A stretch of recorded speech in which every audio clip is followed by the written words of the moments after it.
আসসালামু আলাইকুম এভরিওয়ান, আশা করছি সবাই ভালো আছেন। আজকের ভিডিওতে থাকছে মসুর আর মাসকলাইয়ের ডালের রেসিপি। ডাল আমরা মোটামুটি সবাই রান্না করতে পারি, তবে দেখা যায় ছোট ছোট ভুলের কারণে ডালের স্বাদটা নষ্ট হয়ে যায়। প্রথমে পানি দিয়ে ভালো করে ডালগুলো পরিষ্কার করে নিয়েছি। এবার পরিমাণ মতো পানি আর লবণ দিয়ে দিব। যখন বলক চলে আসবে তখন কাঁচামরিচ কুচি দিয়ে দিব। যখন দেখব ডালটা সিদ্ধ হয়ে গিয়েছে তখন দিয়ে দিব টমেটো কুচি। এবার সব কিছু গ্রেট করে দিয়ে দিব মাসকলাইয়ের ডাল। আবারও সব কিছু ভালো করে গ্রেট করে নেব।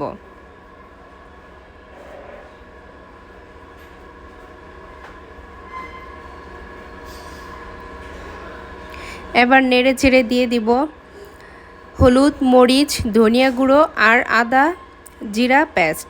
আরও দিয়ে দিব তেজপাতা। ভালো করে নেড়ে চেড়ে মিশিয়ে নেব।